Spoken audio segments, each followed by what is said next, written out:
te remercie Hubert d'avoir accepté mon invitation pour animer ce webinaire. Je sais que ton temps, malgré le confinement, est assez chargé.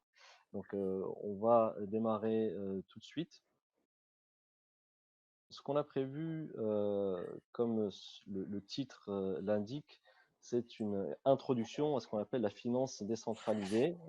L'objectif n'est pas de faire un webinaire trop technique. On est ensemble pour une petite heure. Ce qu'on va vous proposer, c'est de dérouler une présentation, une espèce de discussion qu'on va avoir entre Hubert et moi. Et puis le chat étant ouvert, vous êtes invités à participer, à contribuer, et puis à laisser de préférence les questions à la fin de nos interventions. Si vous avez des choses complémentaires à dire à ce qu'on raconte, à ce qu'on vous partage, n'hésitez pas à le partager avec tout le monde dans le chat.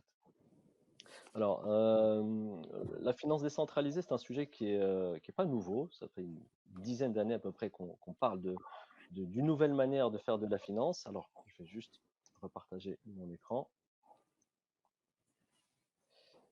Alors, hop, là, normalement, c'est bon.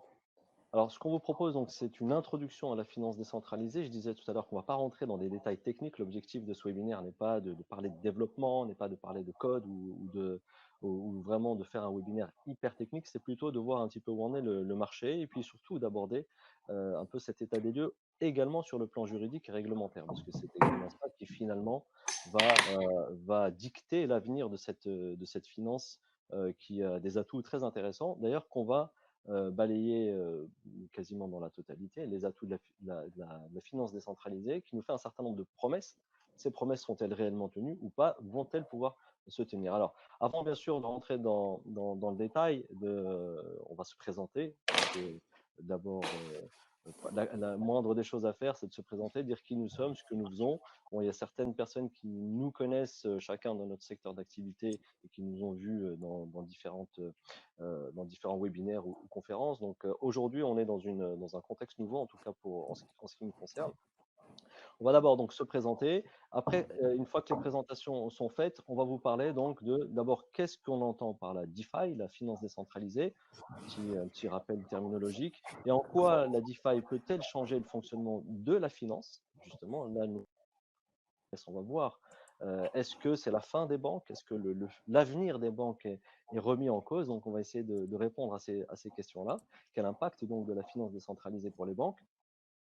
Et également aussi où on en est sur où on en est d'un point de vue au niveau réglementaire. Il y a un espèce de bras de fer qui a été lancé entre les autorités la, et les acteurs de la finance décentralisée, avec Hubert justement qui est avocat au sein d'un cabinet à dimension internationale. Il va nous apporter des éclairages sur les aspects réglementaires et les aspects juridiques. Alors, le programme, je viens de le passer en revue. On va tout de suite rentrer dans les présentations. Alors, je me présente, je m'appelle Booker Ajdir. Pour ceux qui me connaissent plutôt sous une autre casquette au sein d'une société spécialisée en finance islamique qui s'appelle IFAS. Et au sein de cette société que je dirige depuis 2008, en tout cas pour sa filiale française, j'ai été amené à rencontrer beaucoup d'acteurs du monde de la finance et surtout ces dernières années, des régulateurs. Ces régulateurs et ces acteurs du monde de la finance, entre autres, il n'y a pas que cela, mais en tout cas cela, sont en train tout doucement d'entamer un certain virage technologique. Et donc pour accompagner en gros ce virage technologique, on a mis en place une nouvelle activité à travers BeChain, donc 2 B, Chain, qui veut dire Blockchain for Businesses in Ethical Economics.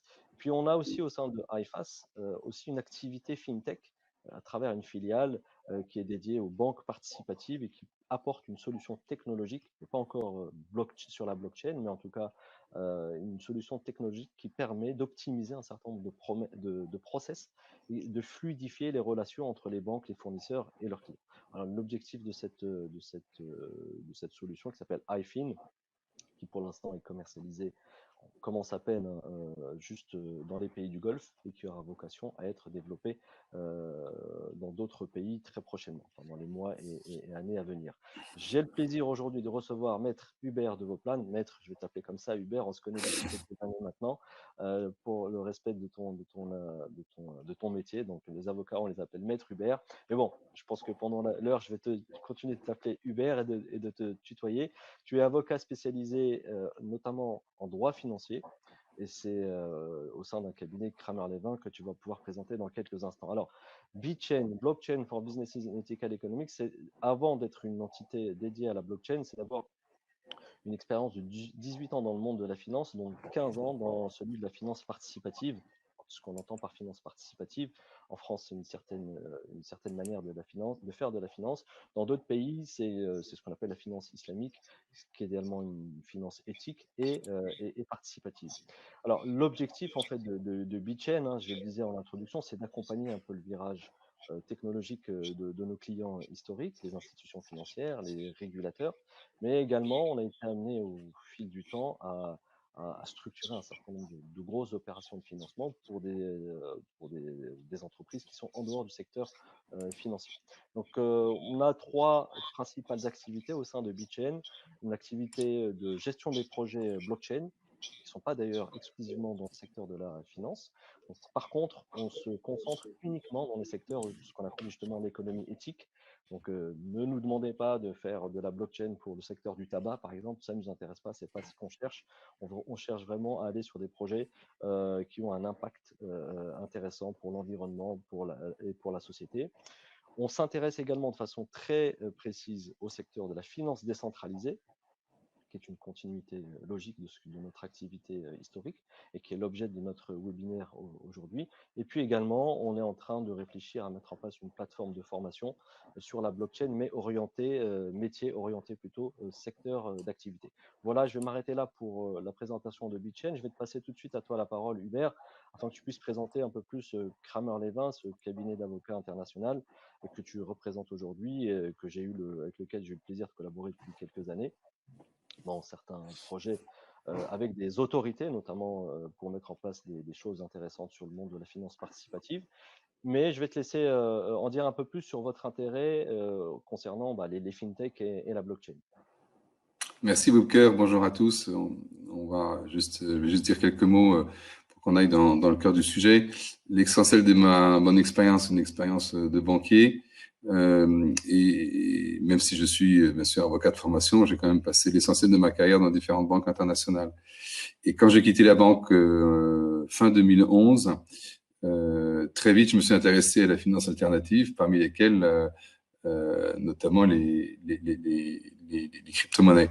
Donc, je suis tombé dans les crypto-monnaies, je vais dire, tout début 2012, fin 2011, donc assez tôt, parce que d'abord, en tant que juriste, ça m'intéressait de savoir qu'est-ce que c'est. On est déjà dans notre sujet. Qu'est-ce que c'est réglementairement, juridiquement, commercialement, enfin, qu'est-ce que c'est que ces instruments? Et je suis rentré un peu sous l'angle juridique, et puis pour rentrer dans l'angle juridique, en vérité, il faut d'abord rentrer dans l'angle technique. Parce qu'on ne peut pas comprendre, un produit si on ne sait pas. Alors sans être un expert, et ni Booker ni moi ne sommes des experts techniques de ces cryptoactifs et de ces crypto-monnaies, mais il y a une vraie barrière tout de même qu'il faut franchir si on veut essayer de comprendre certains enjeux, bien sûr réglementaires, mais aussi business, éthique, etc. Donc, en partant de ces cryptoactifs, crypto-monnaies, on a développé au cabinet qui est présent notamment dans les Silicon Valley, puis bien sûr à New York, toute une gamme de compétences pour accompagner les fintech en Europe, en France bien sûr, parce que c'est là où je suis, que ce soit dans leur levée de fonds, que ce soit dans leur relation avec les régulateurs, aussi bien dans le monde de la banque, de l'assurance, que des marchés, que de la gestion d'actifs. Voilà, donc j'interviens beaucoup aussi au niveau des régulateurs à Bruxelles, à Paris, à Francfort avec la Banque centrale européenne. Enfin, je suis dans différents secteurs. Voilà, je pense qu'on peut aller au cœur du sujet, peut-être maintenant. Ouais, parfait. Merci beaucoup, Hubert, pour cette présentation. Effectivement, on va sans plus tarder rentrer dans le vif du sujet. Alors, effectivement, comme tu le disais, on n'est pas des experts techniques. En tout cas, en ce qui me concerne, je ne suis pas expert en matière de développement ou blockchain ou de code. Hein, c'est pas du tout l'objectif aujourd'hui. Donc, si on a suivi une formation au sein d'une institution, enfin d'un institut de formation, dans lequel j'ai été on va dire modestement en quasi immersion pendant plusieurs mois dans ce domaine de la blockchain, qui m'a permis d'avoir une vision assez intéressante et globale du sujet. Et d'ailleurs, c'est aussi ça qui a stimulé cette volonté de mettre en place le BitChain comme activité adjacente à notre activité de conseil en matière de finance. Alors, on va rentrer dans le vif du sujet. Alors, d'abord, je pense qu'il est important, même s'il y a quelques spécialistes avec nous, mais il y a aussi des gens qui ne sont pas forcément spécialistes, d'abord faire un petit exercice de définition terminologique. Qu'est-ce qu'on entend par la blockchain et qu'est-ce qu'elle nous promet? Alors là, pardon, pas la blockchain, pardon, mais la finance décentralisée, la DeFi. Ah oui, alors j'en profite aussi pour souligner que ce n'est pas une web conférence sur la blockchain en tant que telle, hein. Vraiment, ça c'est important. On ne va pas expliquer ou réexpliquer qu'est-ce que la blockchain. Il y a un tas de littérature et de vidéos sur le sujet. On veut vraiment se concentrer sur la DeFi, la finance décentralisée. Alors, la DeFi, c'est une alternative au système bancaire et financier traditionnel qui fonctionne sur la technologie et blockchain et qui utilise les crypto-monnaies pour réaliser un certain nombre d'opérations dont on va regarder quelques-unes en détail.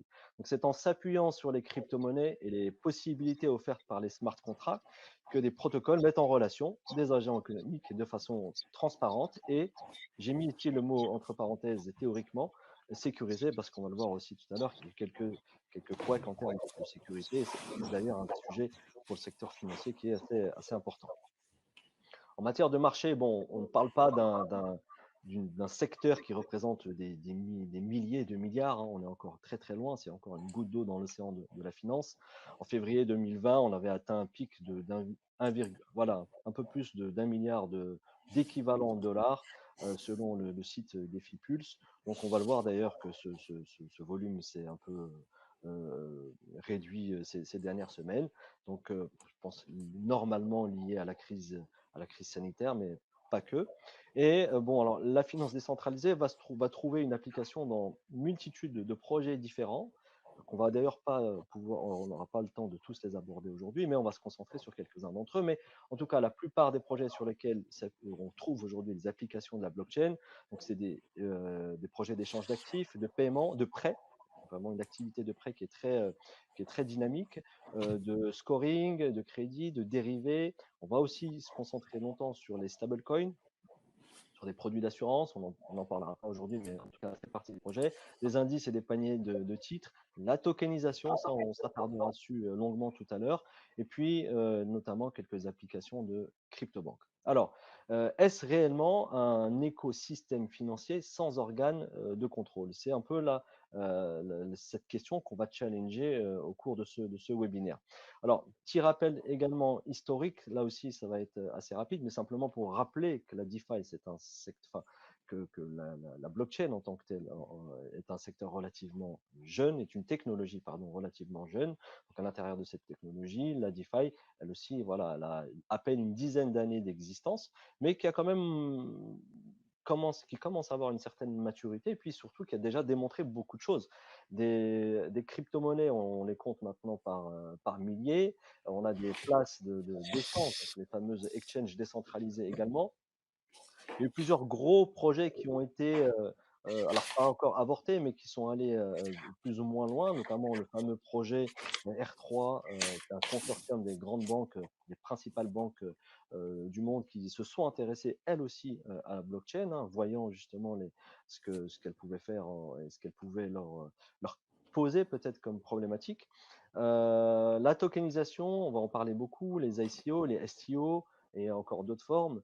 Les plateformes de prêt, là aussi, il y en a de plus en plus et surtout certains acteurs qui commencent à prendre une certaine taille.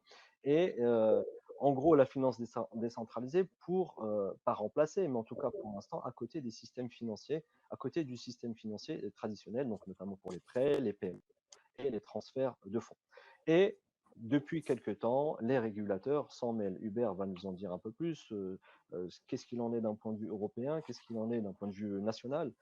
Où en est l'AMF, etc. Donc tout ça, on va essayer de l'aborder, mais on voit en 10 ans à peine, le sujet a fait couler beaucoup d'encre, mais pas seulement, on a également assisté à beaucoup de choses dans la pratique. Alors, quelques rappels historiques. En 2011, on a les premiers, enfin 2008-2009, la naissance du Bitcoin d'abord, et avant tout. On était à l'époque en pleine crise financière, en tout cas ici dans le monde occidental. Les premiers hacks en 2011, on a les premiers exchanges aussi avec Kraken notamment. On a aussi qui est au cœur de la finance décentralisée, la naissance de Ethereum. Donc, c'est quand même là aussi un fait important de le rappeler. Donc, depuis 2013. En 2013, toujours, on a les premières ICO avec Mastercoin. Et puis, on a un petit premier bond historique du Bitcoin qui atteint les $1000, alors que quelques temps auparavant, il était encore à quelques euros à peine. En 2014, la tentative du projet R3, donc ce grand consortium. En 2014, on a également déjà assisté aux premières faillites de certains acteurs, avec une perte de 350 millions d'euros à peu près pour le MT Gox, là, ou MT Gox. Et on a aussi depuis 2013 le lancement donc, des premières plateformes de prêt, dont on va parler un petit peu plus longuement tout à l'heure, comme MakerDAO. On a en 2016, peut-être tu pourrais en dire un mot, le fameux gros problème qu'a connu The DAO. On a ensuite en 2017 là aussi un petit fait historique, le Bitcoin qui atteint presque les $20 000, plus de $19 000, qui après, ça c'était en décembre 2017, si je me rappelle bien, en 2018 tout de suite, il a rebaissé un peu, mais on commençait déjà à voir un certain nombre de gros et sérieuses questions sur les crypto-monnaies. Et l'année 2019 a été, elle, dominée plutôt par l'activité de prêt. Bon, 2020, il y a beaucoup de choses encore qui vont se passer. La crise sanitaire est peut-être venue un peu freiner ce développement-là, mais pas que pour la finance décentralisée, mais pour un tas d'autres choses. Alors, il y a un certain nombre de sujets qui sont emblématiques dans tout ce qu'on vient de voir. On n'a pas la prétention ce soir de tous les traiter. On a fait le choix d'en traiter quelques-uns seulement. On parlera donc du prêt décentralisé. On parlera aussi donc, du crédit, mais aussi du dépôt. On parlera un peu des paiements. On parlera surtout de la levée de fonds et de la tokenisation. Et puis, on reviendra également sur les crypto-monnaies parce qu'on reçoit un certain nombre de questions auquel il est important aujourd'hui de répondre. Là, le monde de la finance décentralisée est beaucoup plus large que ça, mais on ne va pas parler aujourd'hui de toutes les problématiques de KYC, de l'assurance, des produits synthétiques, enfin bref, on pourra, je l'espère, avec Hubert et d'autres experts, revenir sur ces sujets-là prochainement autour de d'autres webinaires. Donc on va se concentrer, nous, aujourd'hui, là, pendant cette petite heure qu'on va passer ensemble, sur ces sujets-là. Quelques chiffres aussi avant de te passer la parole, Hubert, que je suis allé chercher ce matin, juste pour relativiser par rapport à la taille du marché. Donc, à date de ce matin, sur le site defipulse.com, l'activité de prêt représentait à peu près 625 millions de dollars. L'activité sur les produits dérivés, un peu plus de 120 millions de dollars. Sur la tokenisation, les paiements et les crypto-assets, on est à peu près à 30 millions de dollars. Et sur les exchanges, on a dépassé les 60 millions de dollars. Mais on l'a vu sur les 3 derniers mois. Je parlais tout à l'heure du mois de février, on avait dépassé le pic de 10 milliards. Bon, comme beaucoup d'autres, comme les marchés financiers d'ailleurs, on a une certaine chute en plein cœur, surtout au début de l'épidémie du coronavirus. Et là, on observe une légère réaugmentation. Mais ce qu'on a également observé, j'ai pu le voir dans certains articles, c'est même si les mouvements ne sont pas si importants que ça, ou en tout cas ne sont pas au niveau de février, il y a de plus en plus de recours et d'utilisation donc des applications décentralisées dans le monde de la DeFi. Mais alors, au cœur du sujet qui nous intéresse, Hubert, peut-être que tu vas pouvoir approfondir un petit peu plus que moi sur la problématique de la confiance. Donc, c'est vraiment là, on parle de finances décentralisées. Pourquoi est-ce qu'on parle de finances décentralisées? Parce qu'il y a un vrai sujet sur la confiance. Oui, l'une des promesses de DeFi, de la finance décentralisée, c'est autour de la confiance. Pourquoi? Parce que il y aurait une certaine défiance donc à la suite de la crise de 2008.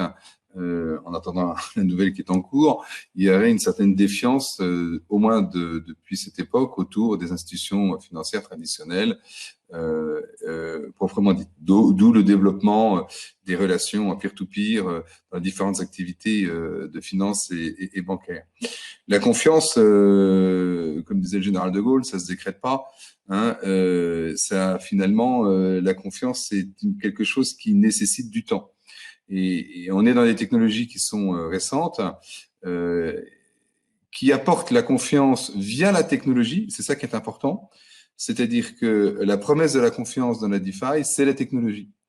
Et traditionnellement, dans le monde de la finance, la promesse de la confiance, c'est moins la technologie que finalement le temps.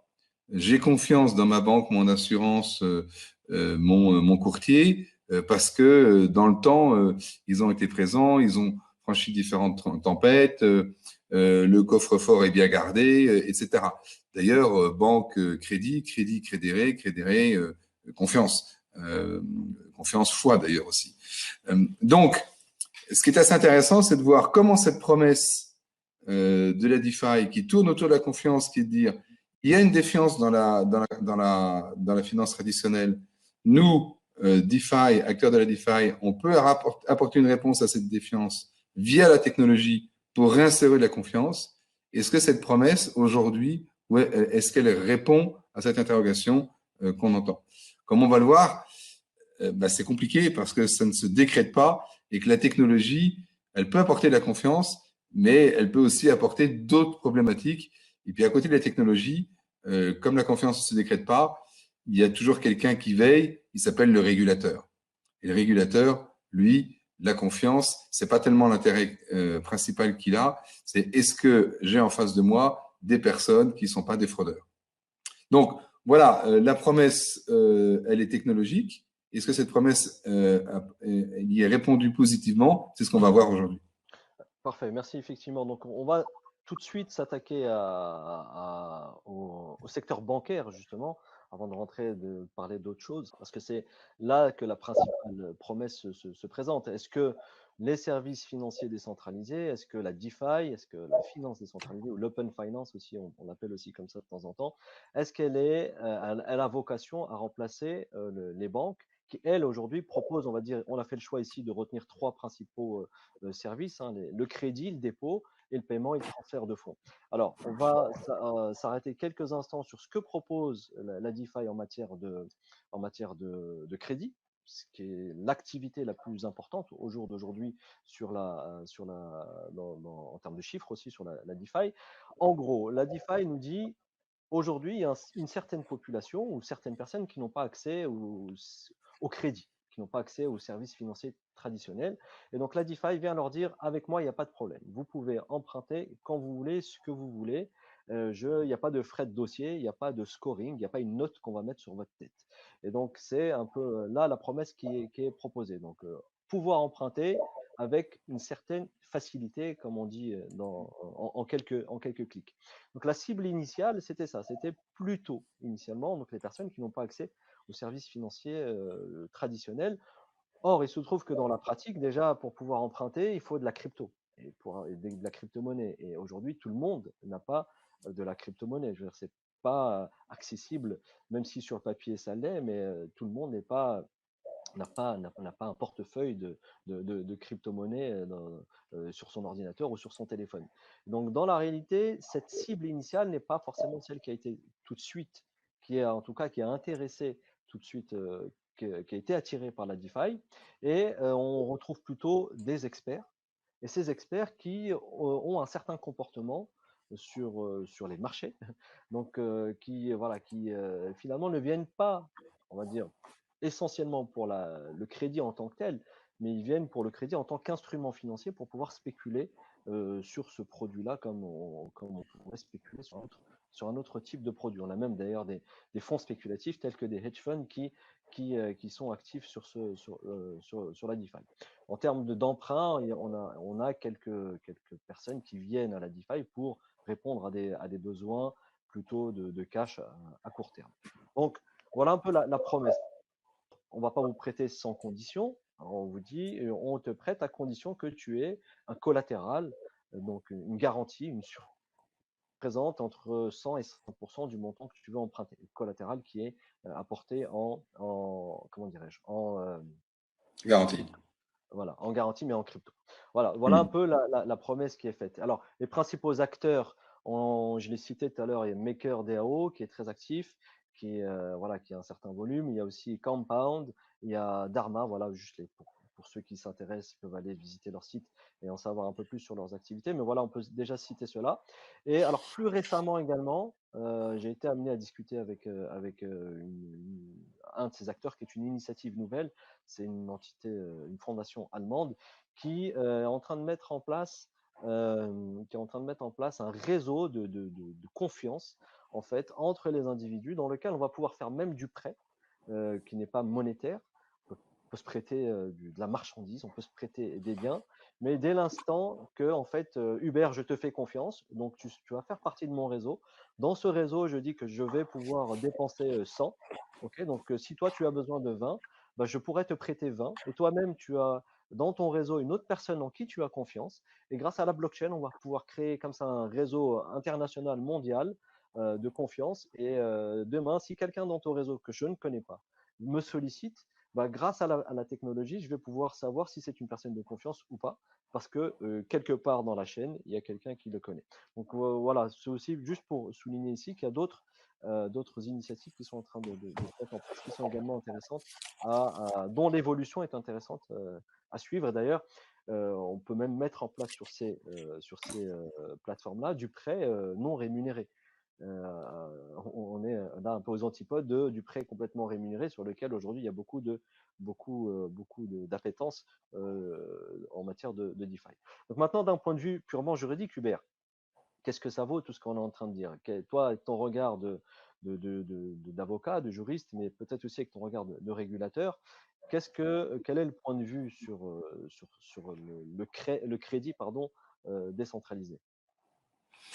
L'activité de crédit est l'une des trois activités et au départ même l'activité primaire du monde bancaire. Donc, prêter de l'argent, dans la plupart des pays, il faut une licence bancaire, il faut être autorisé pour prêter de l'argent. Prêter des bitcoins, non. Prêter une somme d'argent dans une devise ou dans une monnaie nationale, oui. Donc, les projets qu'on voit tournent toujours autour de la problématique comment je peux faire du crédit tel que tu l'as expliqué sans avoir de licence bancaire. Parce que la plupart des acteurs que tu as mentionnés n'ont pas de licence bancaire. Alors bien sûr, on commence à voir des acteurs qui ont des licences bancaires faire aussi ces activités, ou plus exactement des acteurs qui avaient une licence bancaire se lancer dans ces activités. Il y a aussi, on pourrait en Suisse parler de SEBA, qui était une première banque à avoir reçu une licence FINMA de manière totalement digitale. En Allemagne, il y a Bitwala, il y a aussi Silvergate Bank aux États-Unis. Ces gens-là disposent de licences bancaires.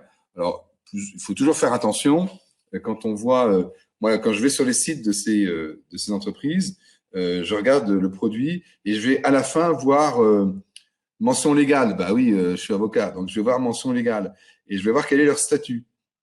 Et c'est un point important parce que selon le cas, ils seront plus ou moins régulés, voire pas régulés. Donc bref, tout ça pour dire que prêter de l'argent, en France comme ailleurs, c'est souvent lié à un monopole du crédit, monopole bancaire, pour tout un tas de raisons, qu'on ne va pas revenir dedans. Donc quand il y a un prêt en cash auprès d'une personne physique ou morale, il y a de fortes chances que ceci tombe sous le monopole bancaire. Donc là, l'enjeu, la promesse ici, c'est comment effectuer de l'activité de crédit avec les bitcoins et avec les crypto-monnaies sans pour autant systématiquement tomber dans l'activité monopolistique, l'activité qui nécessite une licence. Voilà ce qu'on peut dire sous l'angle juridique. Ok. Alors, merci Hubert donc, d'avoir complété sur la partie juridique relative au prêt. Maintenant, l'autre promesse, c'est la partie, mais qui est un peu le penchant du prêt, parce que on dit que normalement, les dépôts font les crédits. Hein. C'est très joli sur le plan théorique. La DeFi propose aussi des solutions de dépôt. Alors, mais en fait, qu'on retrouve aussi, enfin, on les utilise aussi pour prêter. La promesse, c'est de pouvoir faire des dépôts en crypto et être rémunéré, comme on a dans le monde classique, le monde bancaire classique, donc des dépôts bancaires rémunérés. Il y a deux mécanismes qui permettent de toucher une rémunération sur les dépôts en crypto-monnaie. Il y a le dépôt sur des plateformes qui proposent aussi du prêt donc en généralement pour faire du trading sur marge et qui, grâce à ce double service, vont faire travailler entre guillemets, hein, les crypto-monnaies en les prêtant. C'est de l'intermédiation bancaire relativement classique pardon, sauf que là elle est décentralisée. Il faut noter que donc certaines plateformes s'occupent elles-mêmes de prêter alors que d'autres sont simplement des intermédiaires. On a aussi, certaines cryptos qui intègrent elles-mêmes un dispositif de rémunération pour, les détenteurs, pour ceux qui les achètent, donc qui choisissent de placer leurs actifs sur ces wallets. On a donc les principaux acteurs, BlockFi, on pourra en citer quelques-uns, Celsius et parmi les cryptomonnaies rémunérées, on a, Digital Note. Alors là aussi, le regard du régulateur ou du juriste, Hubert, en matière de dépôt. Alors là, pour le coup, c'est encore plus strict qu'une matière de crédit, parce que autant l'activité de crédit, suivant les pays, euh, il y a un monopole plus ou moins strict. Il est assez strict en France, il est beaucoup moins strict en Grande-Bretagne, pour des raisons historiques, etc. Autant si je prends le cas de l'Europe, mais même un peu partout dans le monde, s'il y a une activité parmi les activités bancaires qui nécessite absolument une licence, c'est ce qu'on appelle la réception de fonds du public. Et toute la question, on va le voir un peu plus tard, c'est qu'est-ce que c'est que la notion de fonds? Qu'est-ce que c'est que recevoir des fonds? Est-ce que les fonds, c'est une somme d'argent en monnaie légale, une somme d'argent en devise, une somme d'argent en crypto? Qu'est-ce que c'est que la réception de fonds? Et suivant la réponse à cette question, on tombera ou non, cette fois-ci dans un monopole absolument très strict, qui est celui du monopole du dépôt bancaire, de la réception des fonds du public. Pourquoi? Parce que ces dépôts bancaires sont liés notamment à des régimes de protection en cas de faillite bancaire, les fameux fonds de garantie des dépôts. Donc, ne sont protégés que les fonds qui sont déposés dans une banque et qui constituent justement des fonds dits remboursables. Donc, pour autant que l'activité que tu as décrite conduit à déposer une somme d'argent chez un intermédiaire, j'ai bien dit une somme d'argent et pas une crypto, il y a des chances, même si cette somme d'argent est là en collatéral, qu'elle se fasse rattraper par le monopole du dépôt. Ouais, d'accord, donc OK, et avec en plus aussi là les problématiques purement de sécurité parce que, si tu perds tes clés, tu perds tout, donc finalement il y a aussi, là un vrai sujet de sécurité. Alors, Oui, enfin les 2 autres, sujets qui nous intéressent en matière de services financiers traditionnels, c'est les paiements et les transferts de fonds. Alors, on va pas trop s'attarder dessus parce que finalement, même en termes de volume, ça représente pour l'instant vraiment pas grand-chose, mais peut-être juste dire un mot. La promesse donc offerte par la finance décentralisée sur les paiements et les transferts de fonds, c'est d'abord, on réduit les intermédiaires. C'est vrai qu'aujourd'hui, envoyer, je ne sais pas moi, 10 000 $ de Paris à New York, ça prend plusieurs jours et ça coûte relativement cher. J'avais vu l'autre jour un chiffre. Vous pourrez nous corriger, n'hésitez pas à me corriger si je me trompe, hein, dans le chat, mais il me semble que c'est entre 5 et 7 pour renvoyer des dollars depuis Paris ou faire une transaction, un virement de fonds de Paris aux États-Unis. Donc c'est relativement coûteux. Alors aujourd'hui, la DeFi promet, en tout cas c'est ce qu'elle propose, c'est qu'elle fait des transferts de fonds beaucoup plus rapides parce qu'il y a moins d'intermédiaires et beaucoup moins cher. Donc, et en plus de cela, elle vous dit, moi je peux te transférer des fonds et tu n'as même pas besoin d'un compte en banque. C'est là aussi où c'est intéressant. Donc, ça, c'est la promesse en matière de transfert de fonds et de paiement. Alors, il y a quelques exemples, hein, dont on peut parler. CoinPH, qui est une application décentralisée qui permet d'envoyer et de recevoir des actifs numériques. On a quelques plateformes numériques de transfert de fonds qui le système financier traditionnel, BitPSA notamment en Afrique. On sait que les Africains, dans certains pays en tout cas, ils ont une certaine avance technologique aussi. On a Stellar, dont on pourra reparler un petit peu plus tard. D'ailleurs, sujet sur lequel j'ai été amené à réfléchir il y a quelques temps pour une organisation multilatérale qui envoie des fonds à travers le monde et donc qui se pose la question de comment pouvoir optimiser ces envois de fonds pour qu'ils arrivent aux bénéficiaires beaucoup plus rapidement et que ça coûte moins cher à toute la chaîne de transmission. Puis on a aussi, certains guichets automatiques, ça je l'ai pas encore regardé de façon très détaillée et très technique, mais en tout cas, j'ai pu voir que ça existait aussi. Espèce de guichet automatique qui permettait d'envoyer et de recevoir, des fonds. On peut citer donc, Bit2Me et Money, FI. Je sais pas si tu veux ajouter quelque chose Hubert là-dessus sur le côté Ouais, toujours un juridique? peu la même approche. Est-ce que le transfert de fonds, est-ce qu'il faut une licence? Est-ce que c'est régulé, etc. La réponse est oui. Euh, je peux pas transférer des fonds comme ça d'un bout à l'autre du pays sans avoir une licence. Pourquoi? Parce que bah, vous recevez l'argent et vous l'envoyez. Donc là aussi, dans la plupart des pays du monde, ça s'appelle money transfer aux États-Unis, ça s'appelle monnaie électronique ou service de paiement en Europe, différemment dans d'autres pays, peu importe, mais il faut une licence. Pour le coup, les licences de transfert de fonds sont pas très compliquées à obtenir, mais on voit bien, là aussi, transfert de fonds. Donc on revient à la question, qu'est-ce que je transfère? Est-ce que je transfère un actif numérique? Est-ce que je transfère une crypto-monnaie? Est-ce que je transfère un jeton? Tout ça, c'est des mots dont on va reparler tout à l'heure. Ou est-ce que je transfère une somme d'argent? Si je transfère un bitcoin, c'est pas du tout pareil que si je transfère $1. Si je transfère un bitcoin, j'ai pas besoin de licence. Si je transfère $1, j'ai besoin d'une licence.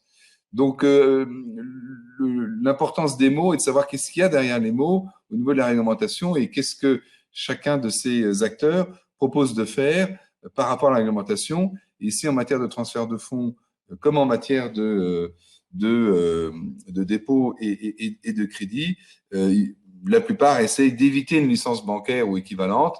Alors, l'État de New York aux États-Unis a créé ce qu'on appelle une BitLicense, qui est grosso modo assise sur la notion de transfert de fonds. Mais c'est une licence qui n'est reconnue que dans l'État de New York, même si en pratique, elle est utilisée un peu partout par les acteurs qui ont demandé cette licence. Ah intéressant. On a quelques questions, je pense rapport au sujet qu'on est en train de traiter maintenant. On a Fabien qui nous a posé une question tout à l'heure, qui est d'ordre terminologique. Il nous demande, la DeFi est-elle pour vous une désintermédiation? Donc décentralisation, est-ce que, c'est synonyme de désintermédiation? Oui, c'est une question à la fois compliquée et simple. Compliquée puisque il faudrait rentrer plus dans le détail et que je crains qu'on n'ait pas beaucoup de temps. La réponse simple est de dire, euh, puisqu'il s'agit, la DeFi, de casser en quelque sorte les schémas traditionnels et de remplacer par de nouveaux schémas qui sont souvent des peer-to-peer, c'est une désintermédiation. La pratique montre que enfin, la pratique montre, je ne dirais pas systématiquement, mais quand on regarde de près, en tout cas le monde de la finance, depuis une trentaine d'années, ce que j'essaye de faire, toutes les réformes et toutes les évolutions qui ont conduit à désintermédier, on a vu apparaître de nouveaux intermédiaires. Donc la désintermédiation, c'est parfois l'apparition de nouveaux intermédiaires au détriment d'anciens intermédiaires. Donc même dans le peer-to-peer d'ailleurs. Donc voilà, c'est une désintermédiation certainement, mais il y aura sans doute de nouveaux intermédiaires qui se brancheront. Ouais, et une autre question pertinente d'Alexandre qui nous demande, est-ce que ces plateformes qui assurent donc les services de réception et de fonds et de prêts sont-elles soumises aux mêmes exigences réglementaires que les banques en termes, Non, notamment oui. de ratio de fonds propres, par exemple? Non, et la réponse est non, puisque enfin, pour celles qui ne sont pas licenciées, qui n'ont pas une licence de banque, qui sont la plupart d'entre elles, et c'est notamment l'une des raisons pour lesquelles elles le font, c'est qu'elles ne sont soumises à aucun ratio prudentiel, elles ne sont pas soumises aux règles du coup de lutte contre le blanchiment, elles ne sont pas soumises à toute la réglementation financière. Donc c'est pour ça que je vous dis qu'il est important d'aller voir en bas des sites, dans la rubrique contact, mention légale ou autre, quel est leur statut, puisque à la limite qu'il n'ait ou qu'il n'ait pas de licence bancaire, je ne dis pas que c'est pas grave, mais le plus important, c'est est-ce qu'ils sont soumis à la réglementation de lutte contre le blanchiment. Et notamment, en Suisse, on voit apparaître des acteurs qui ne sont pas des banques, mais qui sont enregistrés auprès de la FINMA simplement pour être habilités à exercer en contrepartie du fait qu'ils appliquent l'ensemble de la réglementation de lutte contre le blanchiment, notamment dans le monde des cryptos, dans le canton de Zug, etc. Donc, non, ce sont justement des gens qui, pour la plupart, n'appliquent pas des ratios prudentiels, n'appliquent pas un certain nombre de règles traditionnelles dans le monde de la finance, et les plus importantes me semblent être les règles de lutte contre le blanchiment. D'accord. On a Fabien, que je remercie au passage, qui a apporté un élément de réponse également à la question d'Alexandre, en lui disant que les directives européennes ouais, ne sont applicables qu'aux établissements de crédit et établissements et prestataires de services financiers. C'est ça. Alors, Alexis nous pose une autre question, mais je la garde au chaud, Alexis, si vous permettez. Je l'ai dit, Hubert, on reviendra dessus tout à l'heure, on l'a prévu. Est-ce qu'une crypto-monnaie, est-ce que c'est un actif numérique? Donc, on va la détailler bien tout à l'heure. Donc, on la garde au chaud, votre question, Alexis. Donc, on va poursuivre. Donc, on a vu là, on va dire les trois services financiers traditionnels, auquel la DeFi s'adresse. Et maintenant, on va justement parler de la crypto-monnaie avec un peu plus de détails. Alors, on passe de la crypto-monnaie à la cryptomania. Alors, justement, en verdict, on va se poser la question. Là, j'ai mis aussi un peu les chiffres d'aujourd'hui, hein, juste à titre illustratif. Est-ce que c'est une monnaie? Est-ce que c'est un bien incorporel? En tout cas, on va se concentrer aujourd'hui, petite précision, on parlera que des blockchains publiques. Donc juste pour les puristes et les spécialistes, on va pas aller trop dans les blockchains privés ou des cryptos assez particulières. Restons dans ce qui est le plus connu. Alors, d'abord, de quoi on parle quand on parle de crypto-monnaie? Quelle est la promesse qui est offerte par les crypto-monnaies? Donc, pouvoir faire des échanges sans passer par un tiers de confiance. Elle nous promet aussi donc de pouvoir exister sans demander la permission à qui que ce soit. Elles sont immuables, on ne peut pas effacer ce qui a été écrit dans le passé. Elles sont sans frontières aussi, c'est ça qui est intéressant. Chacun peut participer, quel que soit son emplacement géographique. Elles sont neutres. Bitcoin est indifférent à votre âge, à votre couleur de peau, à vos convictions politiques. Elles sont globales aussi. Les participants sont répartis sur l'ensemble de la planète, hein. Elles sont, comme on le disait tout à l'heure, sans frontières et sans distinction de classes socio-professionnelles ou de couches de la société. Elles sont aussi résistantes à la censure. Aucun organisme, aucun juge, aucun gouvernement ne peut empêcher de les miner ou de les utiliser. Et on reviendra d'ailleurs sur ce sujet-là un petit peu plus tard. Et aucun ne peut forcer une modification sur une écriture passée, car ça demanderait une capacité de calcul. Donc là, on rentre dans les considérations technologiques et de puissance informatique. Donc, pour pouvoir modifier quoi que ce soit, ça demande une capacité de calcul qui est, là aussi, en théorie, impossible à obtenir. Sur le plan économique, elle propose aussi, des coûts de transaction relativement faibles par rapport à ce qu'on disait tout à l'heure sur, des coûts de transaction en passant par des monnaies fiat qui sont un petit peu plus chers. Ah, on a Monsieur Crypto qui nous dit: «Attention, c'est pas toujours vrai la résistance à la censure». En tout cas, là, on est sur la promesse, hein. On dit que c'est bien la promesse et donc on est là justement pour challenger. Est-ce que cette promesse, elle est tenue, ou pas? Alors, moi, je reçois énormément de questions. Hubert, toi aussi, on a déjà été, toi et moi, confrontés à cette question. Finalement, pour bien comprendre ce que c'est qu'une crypto-monnaie, ou une monnaie, c'est intéressant de s'arrêter quelques instants, aux fondamentaux et notamment revenir hem, aux attributs de la monnaie. Est-ce que les crypto-monnaies, c'est une vraie monnaie au sens légal du terme? Ou est-ce que c'est, tout simplement un actif financier? Alors, si c'était une marchandise, Uber, les attributs d'une marchandise, de quoi on parle? Une marchandise, c'est censé être mesurable. Une marchandise, c'est censé avoir une valeur, intrinsèque dont on peut, bénéficier. C'est la valeur spécifique de la marchandise. Une marchandise est censée être identifiable, elle est transférable et on peut en avoir, la propriété. Donc ça, ce sont les attributs d'une marchandise. Est-ce qu'on les retrouve sur le plan juridique, dans la crypto-monnaie? Si c'était une monnaie, alors si tu veux bien Hubert, je te liste un peu ce que j'ai à l'esprit, Ouais, puis ouais, tu vas-y, pourras. vas-y. Si c'est une monnaie, les principaux attributs pardon, d'une monnaie, vous les connaissez tous. Unité de compte, moyen d'échange, réserve de valeur et comme on dit en anglais, le legal tender, le pouvoir réglementaire. Tu me corrigeras le bon terme, Hubert.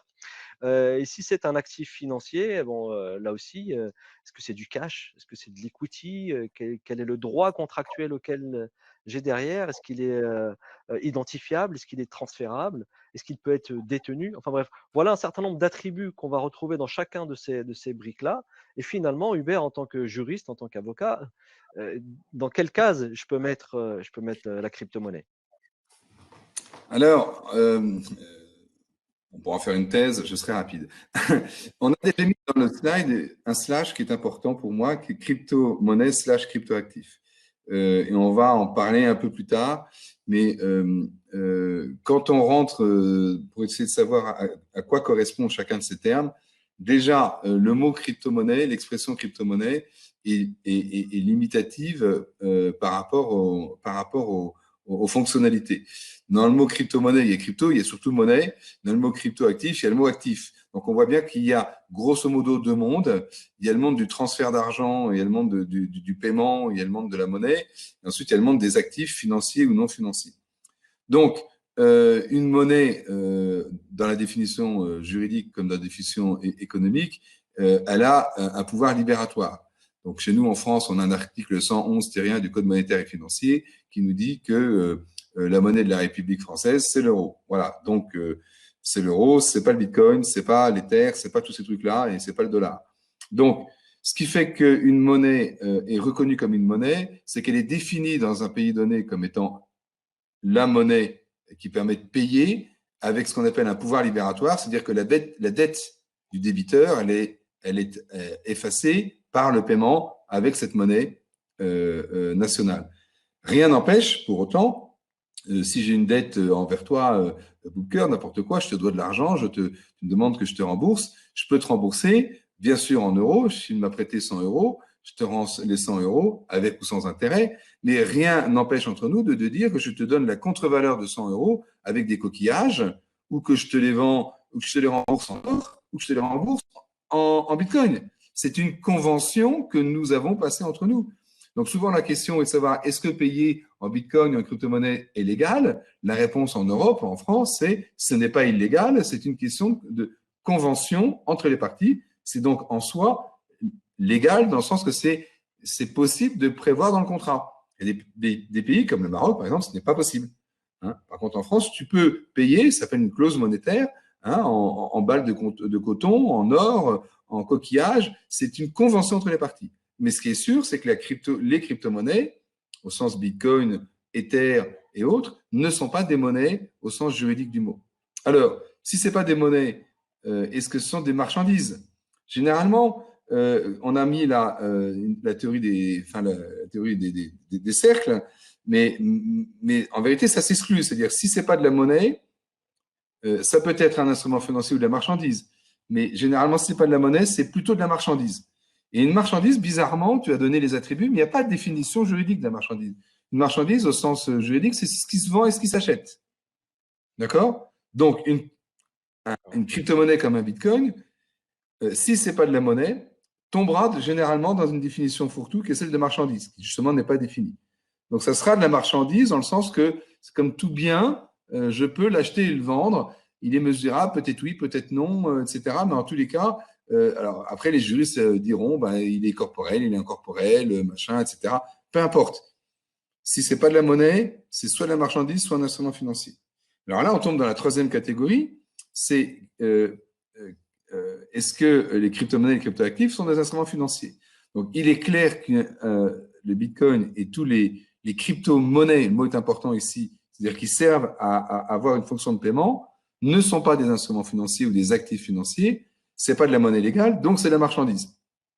Par contre, on a des crypto-actifs qui ne sont pas des crypto-monnaies, hein, on a des crypto-actifs qui peuvent tomber soit dans la définition d'instruments financiers, d'actifs financiers, soit dans la définition de marchandises. Une question tout à l'heure était de savoir si ça s'appelle des actifs numériques. C'est effectivement une nouvelle définition qui a été introduite en France par la loi Pacte et qui commence à faire boule de neige puisque d'autres pays s'en inspirent, etc. Et qui est finalement très claire pour les actifs numériques. De deux choses l'une. L'actif numérique, c'est est-ce qu'il est assis en quelque sorte, est-ce qu'il représente une action, une obligation, un instrument financier? Et s'il représente une action, une obligation, un instrument financier, ça sera un instrument financier. Certes, digitalisé, mais juridiquement, ça restera un actif financier, un instrument financier. Mais si ce cryptoactif ne représente pas une action, ne représente pas une obligation ou un instrument financier, mais autre chose, ça sera ce qu'on appellera donc dans ce cas plutôt un jeton et qui ne sera pas soumis à la réglementation des instruments financiers. Et donc, c'est tous les débats qu'on a eu aux États-Unis à propos des ICO, de savoir si les ICO devaient être régulés par la SEC parce que c'était des securities, entendez donc des valeurs mobilières, des titres, ou est-ce que les ICO, donc les jetons qui étaient émis au moment des ICO, on parlera des ICO un peu plus tard, est-ce que les jetons émis par les ICO représentaient quelque chose qui n'avait rien à voir avec un security? Et là, on voit que ça dépend de la définition nationale. Enfin, chez nous en Europe, c'est des directives européennes, la directive MIF 2, marché instrument financier 2. Ce sont les définitions nationales de qu'est-ce que c'est qu'un instrument financier ou une valeur mobilière qui vont faire tomber les cryptos actifs, soit dans la case instrument financier, soit dans la case marchandise. Et en Europe, notre définition est assez différente de la définition américaine, ce qui fait que la plupart des cryptoactifs qui ont été créés à propos des ICO tombent aux États-Unis dans la définition de securities, donc d'actifs financiers, donc d'instruments financiers dans notre parler, si tu veux, mais ne tombent pas en Europe dans la définition d'instruments financiers. Donc, je suis en train de juste d'illustrer que un même jeton, un même token, pour prendre un mot un peu neutre, sera qualifié en Europe, aux États-Unis ou au Japon différemment, parce que les définitions ne sont pas les mêmes. Donc, il n'y a pas de réponse absolue au niveau mondial, sauf pour la monnaie, hein, mais pour les actifs financiers, ça dépend de la manière dont est rédigée la réglementation. Ah, intéressant, intéressant. Alors on a Monsieur Crypto, qui nous dit: «Oui, certains ont payé un appartement avec des bitcoins». Bon, ça Oui, m'intéresserait de voir qu'est-ce que le notaire, en fait, il a écrit dans les actes de vente. Est-ce qu'il a marqué le prix en bitcoin? Ce serait intéressant si ça a été fait, ou il a plutôt écrit le prix en comment dirais-je? En euros ou en dollars. Je ne sais pas où a eu lieu la transaction, mais je est-ce que tu as idée aujourd'hui, Hubert, si, des transactions juridiquement, on peut les mentionner, les libeller en bitcoin ou autre? oui, tu peux écrire, encore une fois, je reprends mon exemple, tu me prêtes 100 euros, il est prévu dans le contrat que je te rembourse ces 100 euros en bitcoin, mais à la contre-valeur de l'euro. C'est ça, c'est-à-dire qu'il y a toujours la monnaie fiat qui est en face. En face, Voilà, et d'ailleurs des monsieur cas, voilà, c'est ce qu'on appelle les voilà, clauses monétaires, où on distingue la monnaie de règlement de la monnaie de compte. La monnaie de tout à fait. règlement, pour prendre ton exemple sur l'immobilier, j'ai quelques doutes à ce que le contrat devant le notaire soit fait en bitcoin, parce que dans le contrat devant le notaire, il y a les frais du notaire, et comme vous le savez, les frais du notaire, c'est les frais du notaire, mais aussi les taxes. Hein, le notaire, Droit d'enregistrement, la ouais, taxe. tout à fait, Or, aucun pays au monde n'accepte et n'acceptera dans un temps qui est encore assez long de payer les impôts en bitcoin. Donc, c'est-à-dire que, tout à fait, au moins pour la partie, comment dire, des frais de notaire, elle doit être au moins payée en fiat. Mais rien n'empêche de payer le solde, le reste, en crypto, en tout à fait. contrepartie en euros. Tout à fait, c'est ça. Donc Monsieur Crypto qui nous dit qu'il a fait lui-même, l'expérience, et donc effectivement, il confirme que chez le notaire, le prix était en euros, mais la valorisation a été faite de gré à gré entre les 2 parties. Donc effectivement, là, on aurait pu payer en or ou peu importe mais devant le notaire, sur le plan purement juridique, c'est pas la crypto qui est prise en compte. Et d'ailleurs, bon, je reviendrai sur d'autres questions, notamment une qui a été posée par Fabien, mais donc pour poursuivre, les problématiques, il y a un certain nombre de problématiques à la fois juridiques et à la fois éthiques. Moi, je le vois aussi sous l'angle éthique parce que, et le bitcoin en a été le la preuve en fin 2017. C'est cette spéculation, excessive qu'il y a aujourd'hui sur les enfin, je entre guillemets, peut-être à mettre le mot «excessive».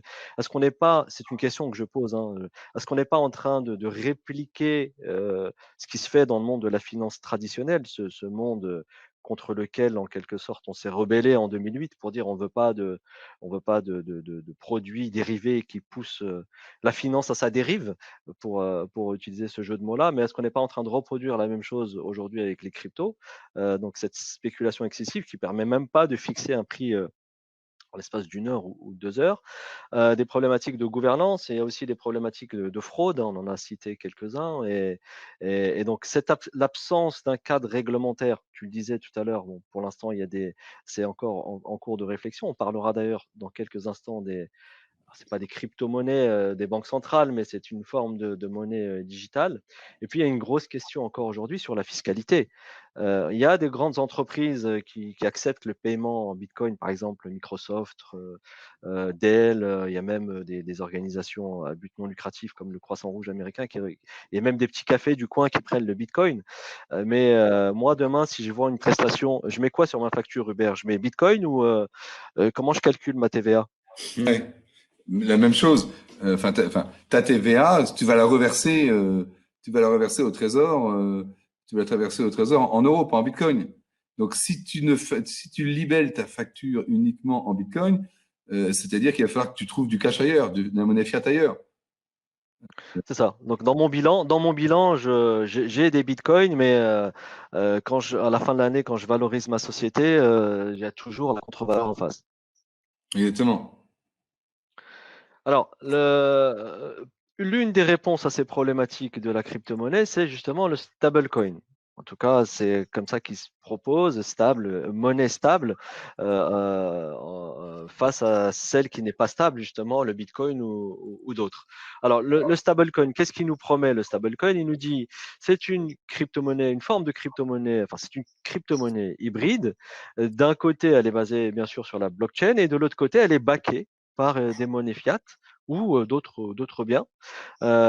Et donc, les crypto-monnaies, ce sont des tokens digitaux dont le but est finalement de procurer cette stabilité qu'on retrouve dans les monnaies fiat et la sécurité qu'on retrouve dans la crypto-monnaie. Donc, le stablecoin, il tente de concilier entre le monde réel, monétaire, et le monde virtuel. Mais jusqu'à il y a peu de temps encore, et là aussi Hubert, je vais te repasser la parole, parce que le monde, enfin les acteurs du stablecoin ont reçu un espèce de coup de massue là, avec le dernier rapport du FSB et ses conseils au G20. Qu'est-ce que tu pourrais dire là-dessus? Donc, vous avez tous en tête, il suffit de lire n'importe quel journal à propos de Libra, bien sûr. Donc, je ne vais pas vous refaire l'histoire, vous connaissez tous par cœur. La question aujourd'hui qui se pose un peu, c'est est-ce que Libra, on parle moins de Telegram d'ailleurs, alors que Telegram est plus avancé, mais bon, est-ce que ces acteurs que sont finalement Facebook et Telegram, qui ont fait qui ont des promesses d'outils de transfert monétaire sécurisés, qui Telegram pour Telegram ou qui s'appelle Libra pour Facebook. Est-ce que ces acteurs monétaires ont été l'aiguillon qui ont permis de voir les banques centrales évoluer sur les monnaies digitales? On en parlera après. Toujours est-il que, je ne sais pas si c'était l'aiguillon, mais ça a été assez mal perçu par les gouvernements et les banques centrales et la banque centrale des banques centrales, si je puis dire, qui est la Banque des règlements internationaux. Enfin, c'est pas le vrai terme, banque centrale des banques centrales, mais c'est le lieu de rencontre des banques centrales, avec notamment le Financial Stability Board, qui regroupe les principaux États dans le monde sur les questions financières. Or, que ce soit le G7 ou que ce soit le G20, assez vite, c'est-à-dire il y a déjà 18 mois, et assez récemment, c'est-à-dire en juin 2019 et puis encore là en avril 2020, le G20 et le G7 ont demandé au FSB de se prononcer sur les stablecoins, c'est-à-dire en clair sur Libra, Telegram et autres. Pour faire court, le document qui est sorti il y a quelques jours du FSB, je ne sais pas s'il va porter un coup d'arrêt à Libra ou autre. Enfin, il dit grosso modo, il y a deux types de stablecoins. Il y a les petits stablecoins qui n'ont pas d'effet sur la stabilité mondiale et sur la stabilité financière mondiale et qui sont locaux en quelque sorte. Et puis vous avez les stablecoins mondiaux, entendez Libra et équivalent. Et pour cette deuxième catégorie, le FSB dit il faut mettre de la régulation dans tout ça, et puis on va à la fin leur appliquer tout un tas de réglementations, à commencer par tout ce qui est lutte contre le blanchiment, mais pas que. Donc, je vous incite à lire ce rapport qui est un peu compliqué, mais qui est très aussi didactique sur la manière dont est présenté les différents stablecoins et les risques potentiels sur la stabilité financière. c'est certain que c'est un, je sais pas si c'est un coup d'arrêt, mais en tous les cas, c'est un coup de sifflet des banquiers centraux et des gouvernements pour dire, quand on touche à la monnaie, c'est de la souveraineté. Libra voulait s'attaquer aux monnaies souveraines via une monnaie en peer-to-peer décentralisée. On siffle la fin de la récréation.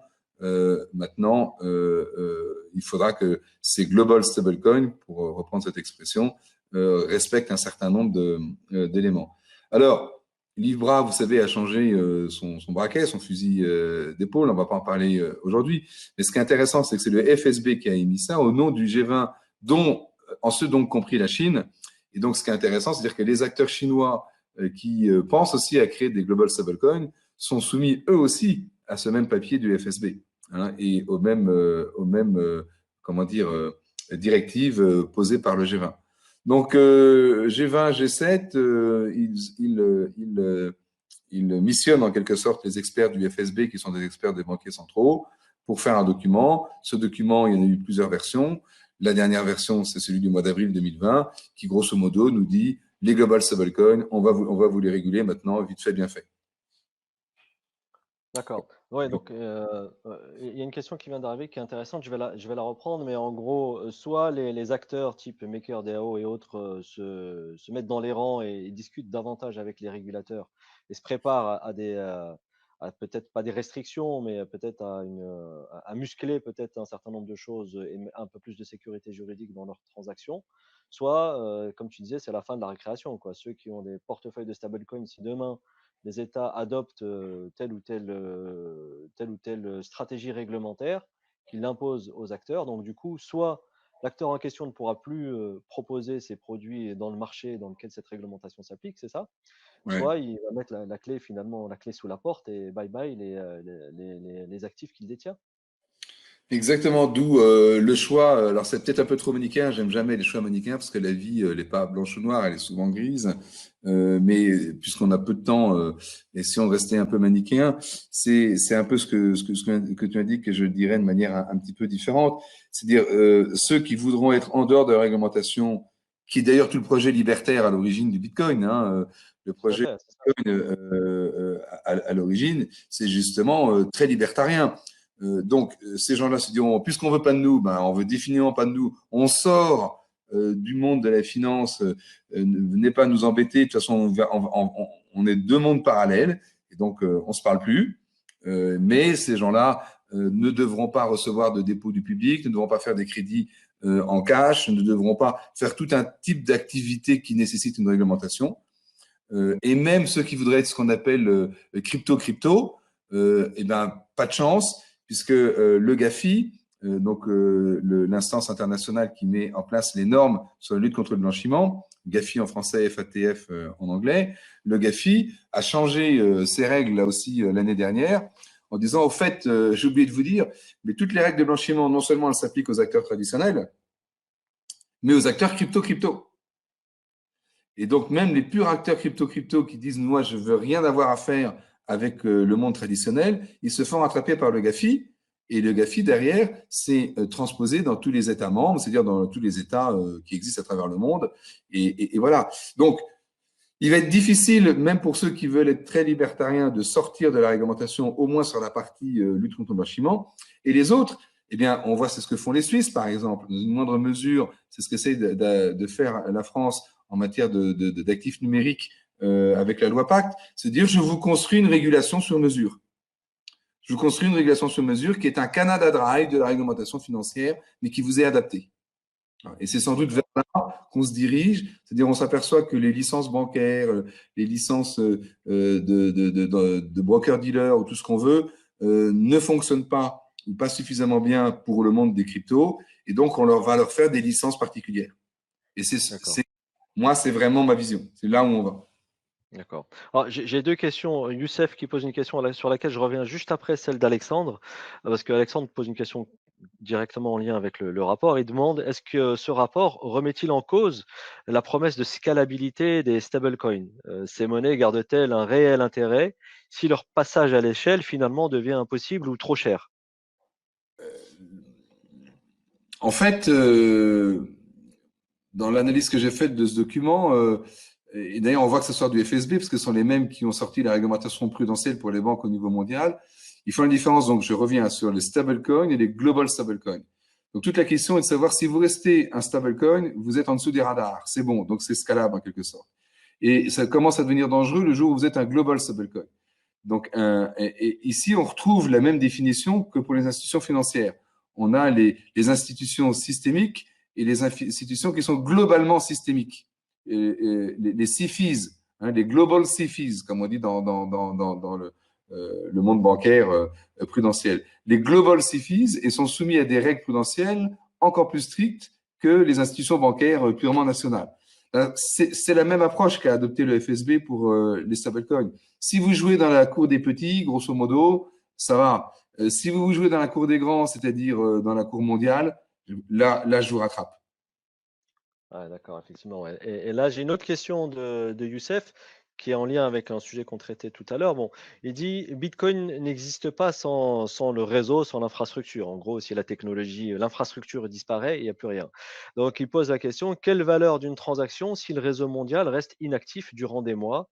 Bon, par exemple, pendant cette période de Covid, bien qu'il est pas inactif, mais quelle valeur finalement? Je pense que ça rejoint un peu ce qu'on disait tout à l'heure, parce que finalement, la transaction en elle-même, elle est backée ou elle est officiellement dans une monnaie fiat. Oui, oui, oui, oui, tout à fait.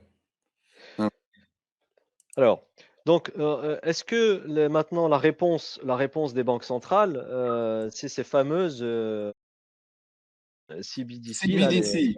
les Les CBDC, les Central CBDC. Bank Digital Currency, est-ce que c'est Oui. une réponse un peu à la crypto-monnaie d'une manière générale? Parce qu'on a vu et lu aussi dans la presse, la Chine lance sa crypto, la Chine investit dans la blockchain, même aussi parfois des fakes. La Tunisie vient de lancer sa crypto-monnaie. Enfin bref, et beaucoup d'articles et beaucoup d'intox dans tout ça. Est-ce que tu peux un peu nous remettre, faire un peu le ménage dans tout ce qui a été dit et nous dire concrètement où est-ce qu'on en est, où en sont plutôt certaines banques centrales, d'ailleurs je crois qu'on a quelques exemples derrière, concrètement sur ce sujet-là et de quoi on parle réellement? Alors,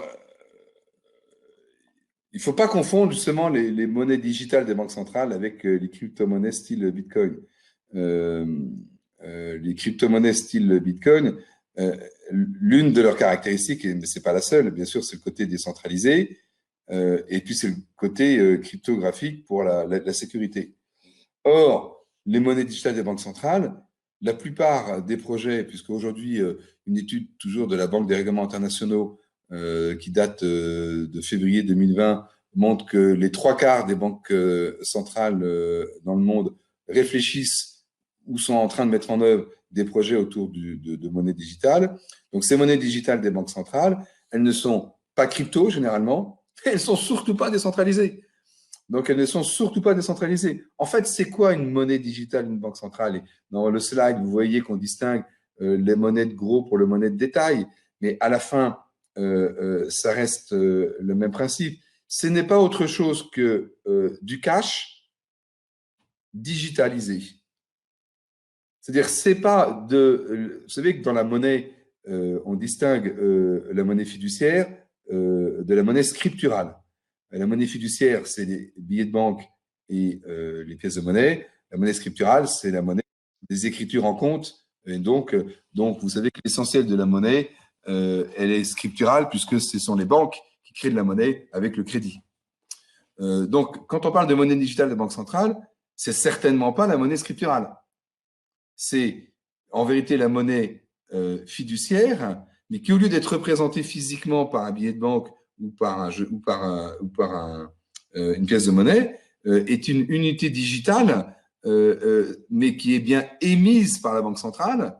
Donc, c'est totalement centralisé. On est totalement à l'opposé du projet libertarien du Bitcoin. La seule chose, c'est qu'au lieu d'avoir un porte-monnaie dans ma poche, j'ai un porte-monnaie purement digital, mais qui est émis par la Banque centrale. Hein. Donc, c'est ça les monnaies des banques centrales digitales. Alors après, les différents projets, tu peux passer sur la slide suivante. On voit que sur les différents projets, il y a des banques centrales qui s'intéressent plus au développement sur le retail, la banque de détail, d'autres qui s'intéressent plus au contraire au marché de gros, notamment sur les marchés financiers pour le règlement livraison de titres. C'est notamment le cas avec la Banque de France et son projet d'appel d'offres qu'elle a lancé il y a quelques semaines, il y a quelques jours. C'est aussi le cas du projet Stellar avec la Banque centrale européenne et la Bank of Japan. Il y a surtout le plus avancé, c'est les Suédois avec e-Krona. Il faut jamais oublier que la Banque de Suède, la Banque centrale de Suède, est la banque la plus vieille du monde. On dit souvent c'est la Banque d'Angleterre, pas du tout. C'est la Banque de Suède la plus vieille au monde. Mais c'est aussi souvent les plus en avance. Et là, c'est eux qui, depuis 3 ans déjà, réfléchissent à remplacer la monnaie fiduciaire par de la monnaie digitale, telle que je l'ai expliqué. Donc, il y a beaucoup de projets en cours, mais il n'y a pas grand-chose à voir entre une crypto-monnaie et une banque centrale. Au contraire, je veux dire, tous les opposent de la même manière que la monnaie légale s'oppose souvent à la crypto-monnaie. Ben, la monnaie digitale des banques centrales est assez éloignée de la crypto-monnaie. La seule chose qui les rapproche, c'est la digitalisation, mais c'est tout. Ouais, on a Fabien qui a posé une question que j'ai laissée au chaud justement pour faire la transition. Il nous disait, alors quid d'un cryptoactif qui donnerait accès directement à un sous-jacent, marchandise physique, tokenisation de l'or, par exemple. Justement, bah, c'est le sujet Excellente qu'on va, transition. voilà, c'est le sujet qu'on va aborder maintenant. Merci Fabien pour cette question. Tokenisation et cryptoactifs. Alors toi, Hubert, tu tiens à bien distinguer les choses parce que c'est effectivement, vu sous l'angle juridique, c'est important cette distinction. Alors, quand on parle de tokenisation, en fait, là, dans ce dont on va parler maintenant, c'est tokenisation de plusieurs choses finalement. On va parler du recours au token pour lever des fonds à travers les ICO, les STO, les IO, etc. Et on va parler d'un autre sujet qui est différent, c'est la tokenisation des actifs réels. Comment passer ma maison, justement, comment vendre un appartement via des tokens. Donc, ce sont ceux-là les sujets qu'on va aborder maintenant. Alors, la tokenisation, c'est pareil, elle aussi, elle nous apporte un certain nombre de promesses.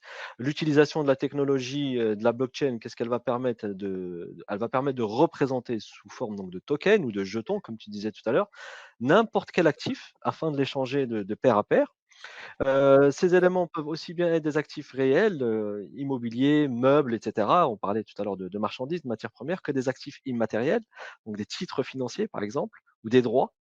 On nous promet en fait de changer de paradigme pour offrir à une communauté mondiale n'importe quel actif finalement via Internet. La tokenisation, elle nous promet aussi de pouvoir émettre. J'ai une société, j'ai une boulangerie, j'ai un restaurant, je vais émettre des titres, des tokens, pardon. Ne me tire pas les oreilles, Hubert, parce que c'est pas la même chose. Je vais émettre des tokens. On me dit que ça peut me coûter beaucoup moins cher et que ça peut être beaucoup moins fastidieux que de passer par un process d'émission de titres d'actions ou d'émission de titres financiers classiques. Donc, tu vas revenir sur ce sujet-là qui est très important. Mmh. Hubert. Et la tokenisation aussi me promet l'accès à de la liquidité. Je détiens une action, par exemple, elle vaut 100, bah, je vais pouvoir peut-être diviser, rendre divisible ce qui aujourd'hui est indivisible. Ça fait partie, c'est ce qu'on entend ici par la liquidité. Et alors là aussi, c'est tous les apports de la technologie, comment la possibilité, pardon, de donner des droits différents à mes tokens grâce au smart contract. Donc, est-ce que tu peux nous éclairer un petit peu plus, d'abord sur le plan des définitions, parce que j'ai cité quelques sigles, ICO, STO, Oui. etc., pour bien clarifier les choses. Donc effectivement, j'insiste souvent dans le monde de la tokenisation sur deux promesses qui sont distinctes. La promesse de levée de fonds et la promesse de liquidité.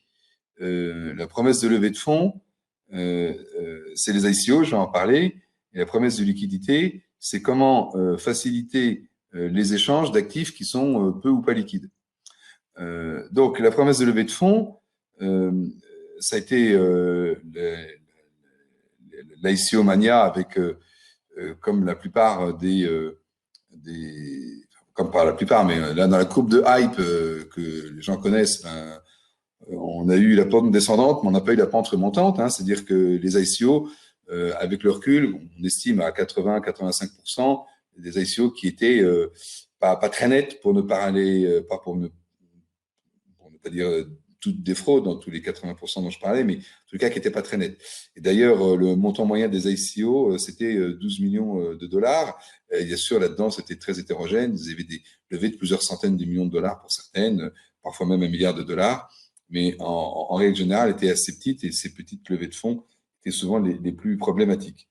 Donc, l'ICO, c'est quoi finalement? C'est un financement de l'innovation.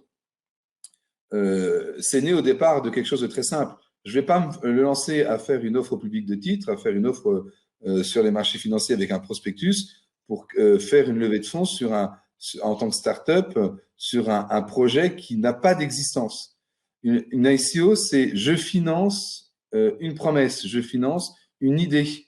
Je n'ai pas d'actifs à mettre en face. J'ai tellement pas d'actifs à mettre en face que le token qui est mis à côté de l'ICO, c'est rien.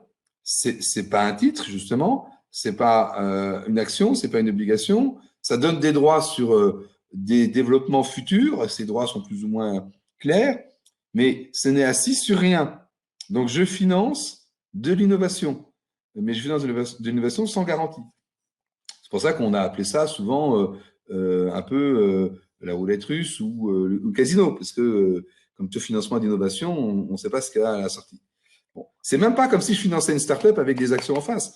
Généralement, les ICO étaient construits de telle manière que vous n'aviez pas de droit de vote, pas de droit aux dividendes, pas de droit de gouvernance. Hein. Ça, c'est le monde des ICO, qui est un peu le même au niveau finalement des EIO, mais c'est le monde des ICO, dans lequel on distingue, et c'est pas juridique ça, sauf peut-être du côté des Suisses, ce qu'on appelait les utility tokens du reste, et notamment des security tokens.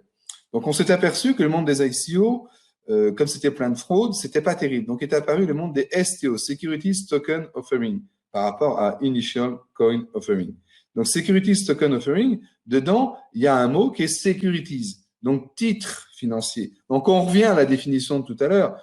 Un STO ne peut être qu'une offre sur un actif qui existe déjà, le dit actif étant une action, une obligation, quand on parle de STO.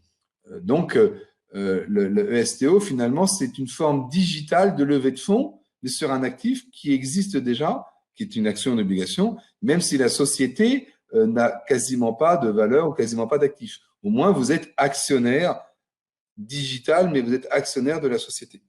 Et donc, les STO, contrairement aux ICO, la réglementation qui s'applique à elles, c'est la réglementation de l'offre publique de titres. C'est la réglementation fondamentalement du prospectus, contrairement aux ICO où il n'y avait pas de réglementation. Alors, en France, on a mis en place une réglementation des ICO, mais au moment où les ICO disparaissaient. Bon, pas de chance, ça reviendra peut-être, mais on a mis en place une réglementation qui est une réglementation qui est finalement assez proche du monde de l'offre publique, mais qui a été adaptée au monde des cryptos pour les ICO.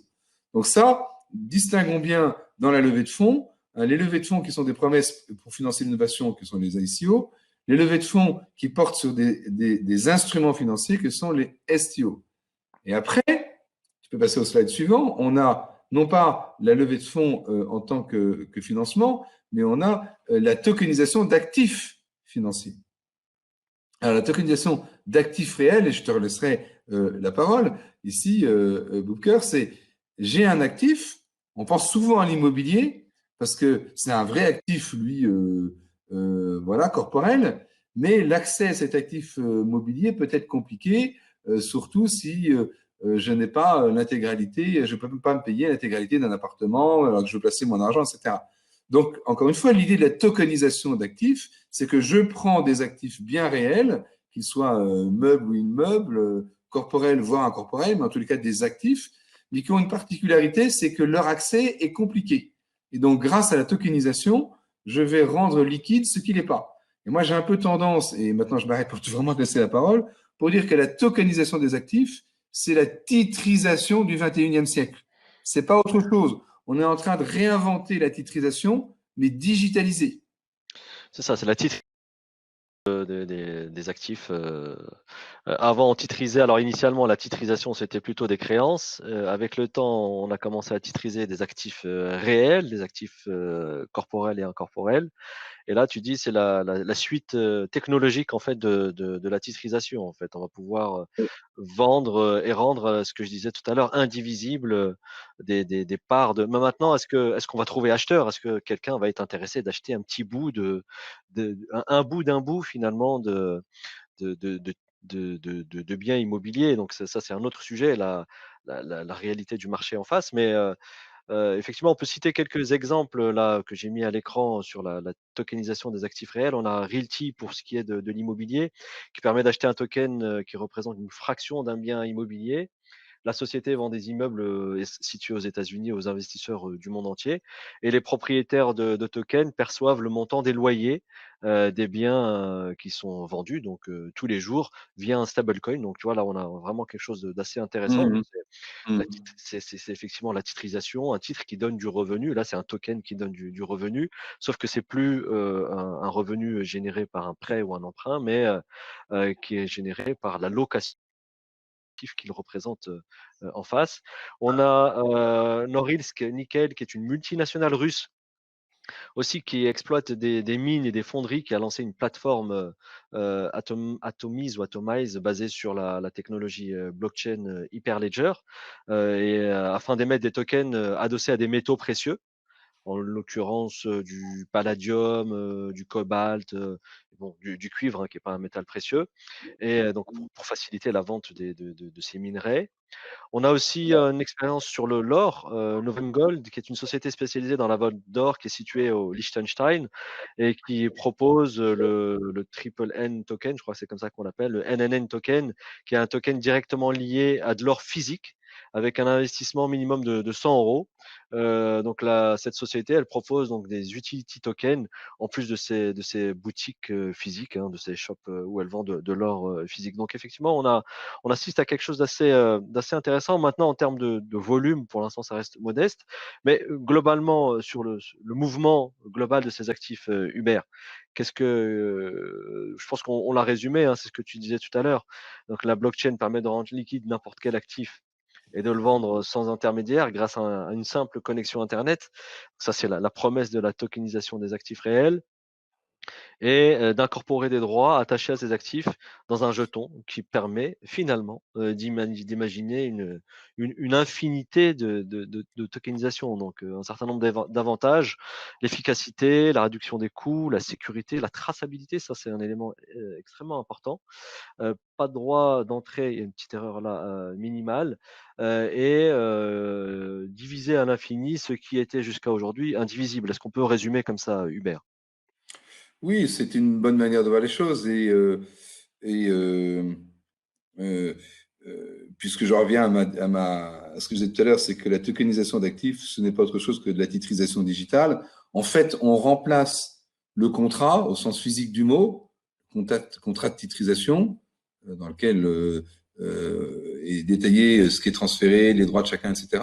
On transfère tout ceci sous forme digitale avec un smart contract qui va exécuter une partie, mais pas l'intégralité, justement des, des droits liés aux actifs transférés.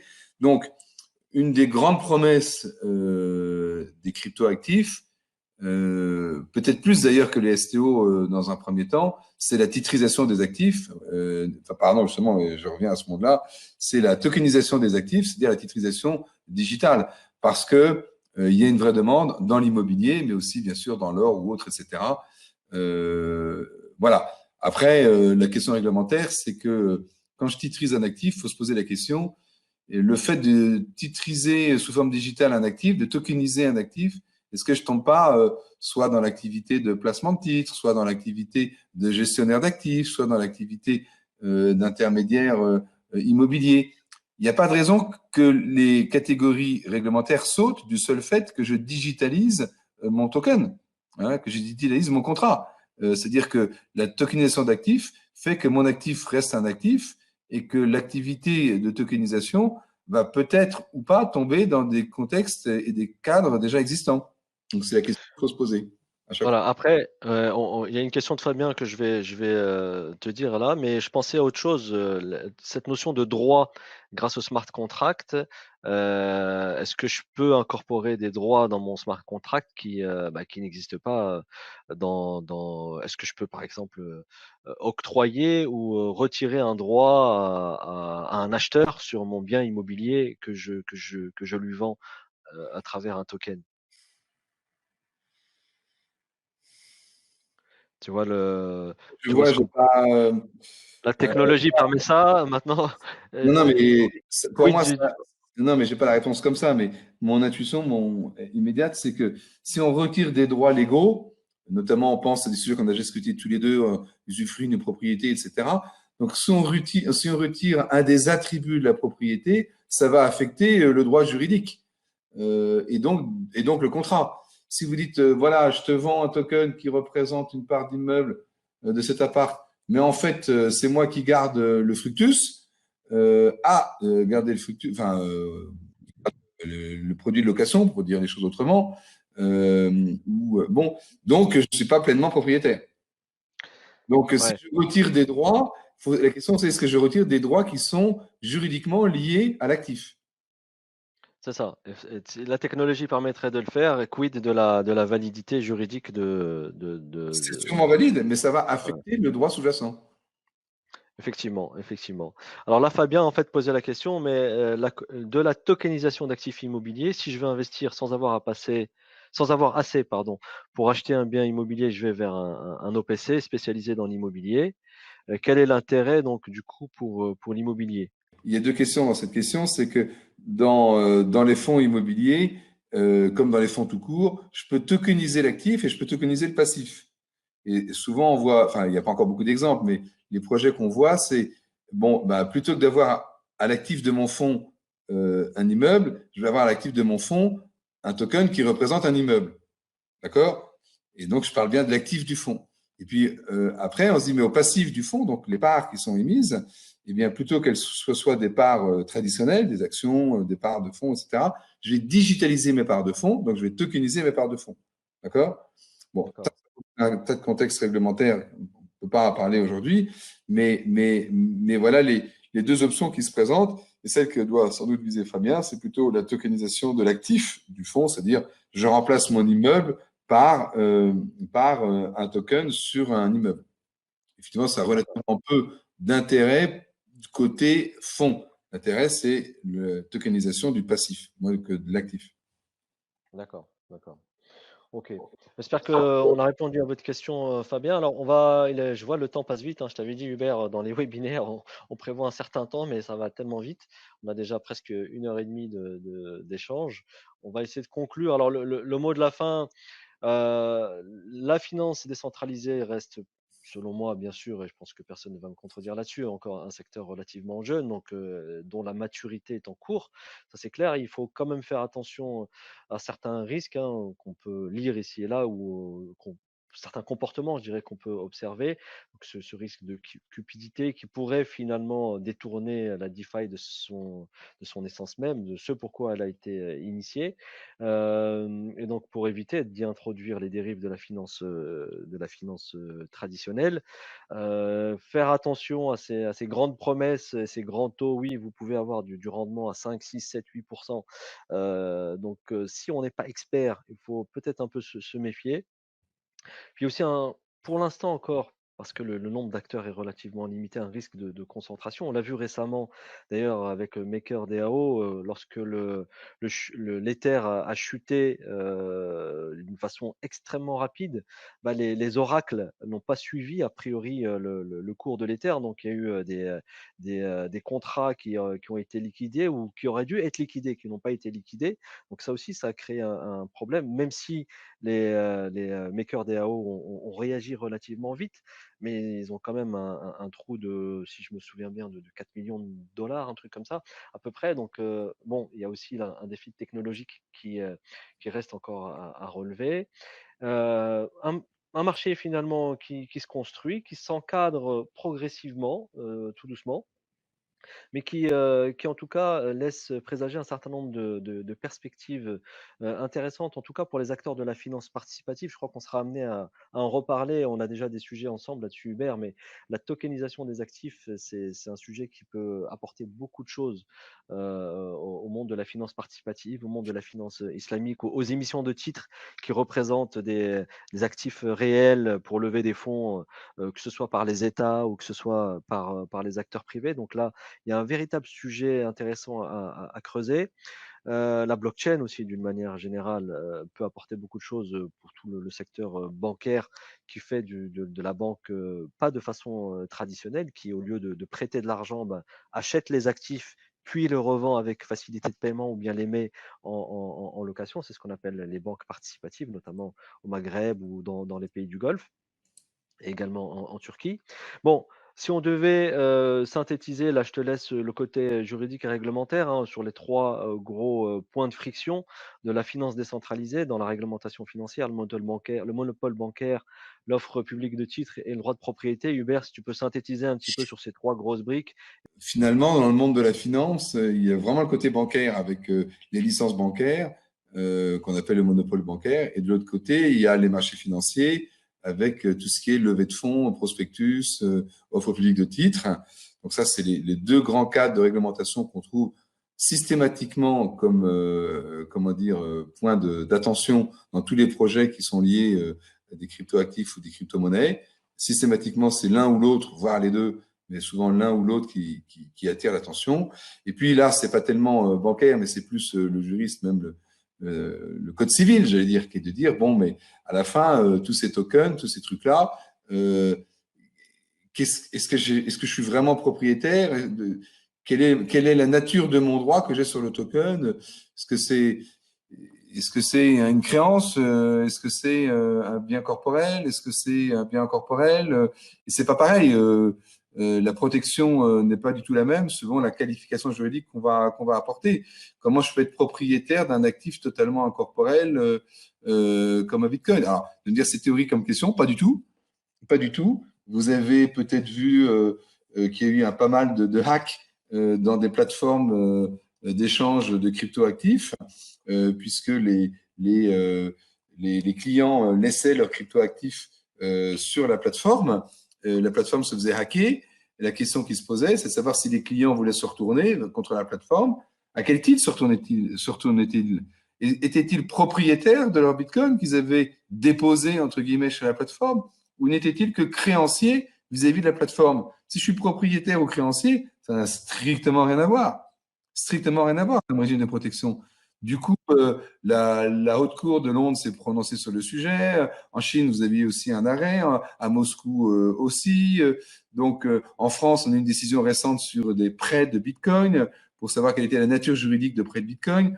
Donc, tout ça montre que ces questions de propriété, donc de purement juridique, sont très importantes dès lors qu'il y a un différend qui apparaît, soit parce que, comme dans le prêt de Bitcoin, il y avait un différend qui était intervenu à la suite d'un fork, soit à la suite d'un vol ou d'une fraude, savoir comment je me retourne et sur qui je me retourne. Je me retourne vers la plateforme ou je me retourne vers Monsieur Bitcoin qui n'existe pas. C'est comme Nabila au téléphone. Allô, il n'y a personne, si vous voulez. Donc, euh, voilà. Donc, ça, c'est des questions qui se posent sur lesquelles on n'a pas encore de réponse, mais il faut bien avoir des commencements de réponse pour chaque comment dire, produit ou projet qu'on veut avoir. Est-ce que je tombe dans le monopole bancaire? Est-ce que je tombe dans l'offre publique de titres? Et quelle est la nature de mes droits? OK, merci beaucoup Hubert pour ces éclairages. Merci à toutes et à tous d'avoir été avec nous. On va regarder encore s'il y a quelques questions. Sinon, s'il y a plus de questions, ah voilà, on a Antoine, qui est enseignant à Genève, qui nous dit: «Comment imaginez-vous l'évolution du monopole bancaire en France, notamment avec l'augmentation du nombre d'exceptions? Est-ce qu'il y aura une extension de ce monopole ou au contraire, un retrait?» Waouh, vaste question. Oui, cette question. Alors, en très court, depuis plusieurs années, et ça date pas, enfin depuis plusieurs années, mais ça s'accélère. Les exceptions au monopole bancaire, en fait, vous posez la question, montre que vous le savez, se sont multipliées. Donc puisque vous êtes en Suisse, j'allais dire que c'est plutôt un gruyère français qu'un gruyère suisse. Voilà, il y a un gros trou. Si mes souvenirs sont bons, il y a plus de trous dans le gruyère français que dans le gruyère suisse, hein, ou l'inverse. Bon, en tous les cas, c'est le gruyère qui a des gros trous. Euh, il y aura sûrement d'autres exceptions, mais qui ne seront pas liées pour moi aux cryptoactifs. Non, je ne pense pas. Ok. On a Mohamed qui nous pose la question suivante. Est-ce qu'il est possible d'émettre des tokens pour avoir plus de liquidité pour les banques traditionnelles, et les banques islamiques, les banques participatives et les banques digitalisées? Pour l'instant, la réponse est les banques n'émettent pas de titres de ce type-là. Non. Il faudrait savoir enfin, ce que représentent ces instruments. Ce sont des instruments de dette, des instruments de capital. Donc, toujours la même question. Que représente mon token? C'est un droit de créance, c'est un droit de propriété, je suis actionnaire, je suis créancier, j'ai le droit de vote, etc. Ou est-ce que c'est un droit d'une autre nature? Donc, est-ce que ce n'est qu'une représentation digitale d'un droit qui existe déjà ou est-ce que c'est un droit nouveau? Dans le monde bancaire, qu'est-ce qu'elle a besoin d'une banque? Elle a besoin de ressources. Donc, elle a besoin d'augmenter ses fonds propres par du capital et par de la dette. Et donc, est-ce qu'on verra demain des banques faire augmenter leurs fonds propres sous forme de titres digitalisés? Oui, la preuve, Société Générale a émis 100 millions d'euros sous forme digitalisée pour tester la technologie blockchain et les titres digitaux dans son laboratoire de blockchain. Donc, voilà, il y a de la dette de Société Générale qui a été émise sous forme de digital. Donc, ça pourra se voir, oui, de plus Ouais, en plus.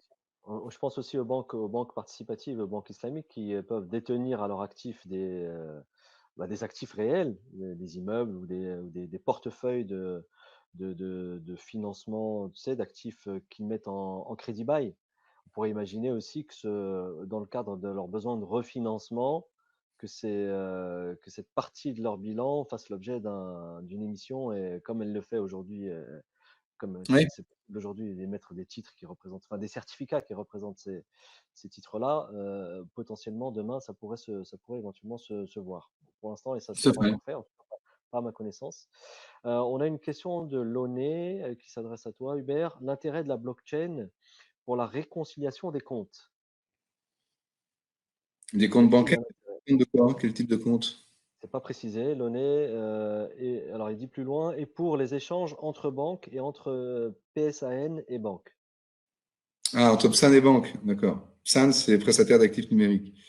Oui, Ah, comme la blockchain, comme on l'a dit au tout début, enfin, certaines blockchains, et a priori toutes les blockchains, ont une promesse de sécurité, et de traçabilité et d'immutabilité des transactions.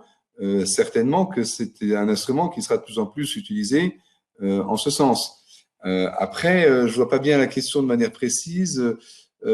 Si c'est lié, par exemple, à des questions de règlement livraison de titres, c'est typiquement l'appel d'offres de la Banque de France en ce moment pour recourir à la blockchain, à la fois pour livrer les titres, mais surtout pour payer en cash avec un stablecoin en contrepartie de la livraison.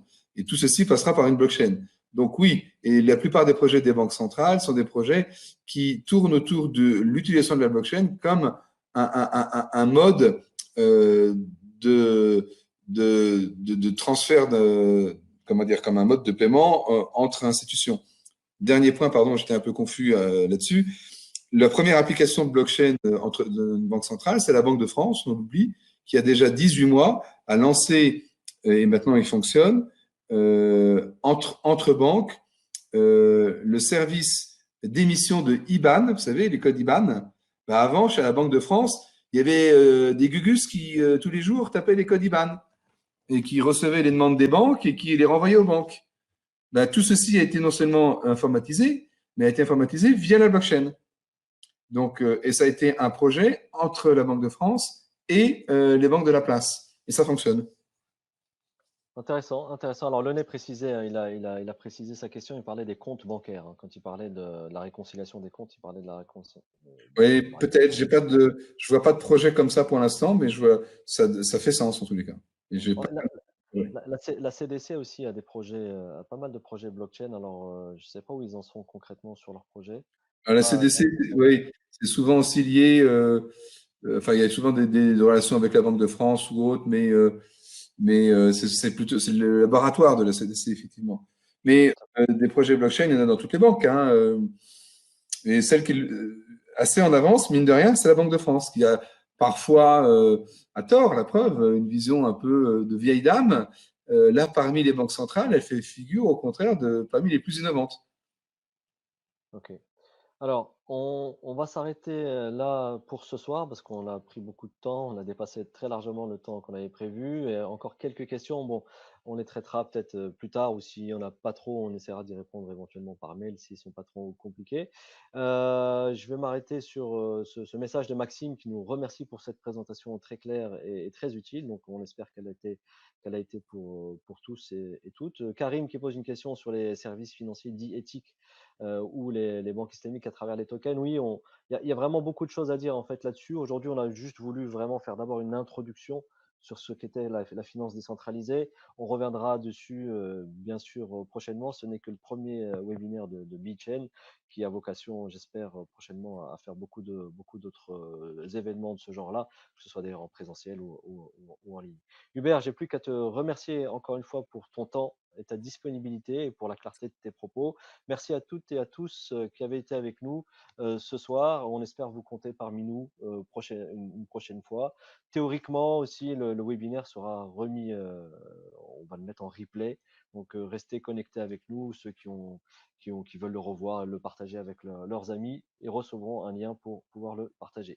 Merci encore à toutes et à tous. Je vous dis et vous souhaite une très bonne fin de soirée. Pour ceux qui font le ramadan, j'ai vu qu'il y a des gens dans certains pays musulmans. Bonne rupture de Ramadan, bon Ramadan, c'est pas la fin. Bon mois de Ramadan à toutes et à tous. Hubert, je te dis à très vite. On se revoit très bientôt pour continuer nos échanges et nos travaux. Et bonne fin de journée à tous.